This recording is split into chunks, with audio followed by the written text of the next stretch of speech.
Well, one of the things Shah Wali Allah says is that at the moment of death, a lot of openings will happen. That's why martyrs, the Prophet ﷺ said, the only person that wants to come back to the world in order to die again and again is the martyr. Because of the experience of death, what happens at that moment. It's so incredible. So that is... Shah Wali Allah says all these openings will happen at that moment. Like you will see paradise and you will see angels and you will see these things. And that's why Man ahabba Allahu liqa'ahu, he said that he interpreted that to be at the moment of death. What Aisha radiallahu anha was talking about was kuluna nakrahul maut.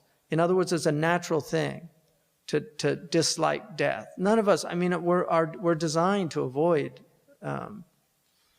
these things. So that is essentially saying the same thing. What did you ever lose by dying? And that was the point of Raghib at the end of the book, is that, you know, you were a nutfa and then Allah made you alaqa and then you became mudgha and then you became laham and idam, and each stage you were getting better. So you weren't losing anything by dying from the previous thing. And then you're made a human, and then you're going to die. So he's saying the verse is very clear that each stage was better than the previous stage. So death will be better.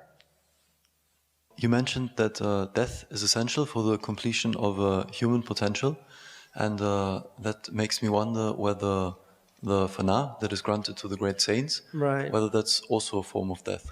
I mean, it absolutely is, because they're perfected in this world.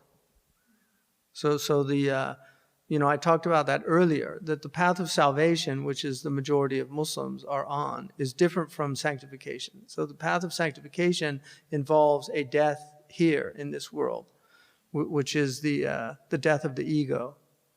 And those are the kummal. The Prophet ﷺ said they're rare, those people, the kummal. And that's al-insan al-kamil. So he's completed in this world. And those are, I mean, obviously all the prophets have that maqam. But then there's the awliya that have that maqam, right? I mean, all believers, you should consider every believer a wali of Allah. But there's degrees of wilaya, just like there's degrees of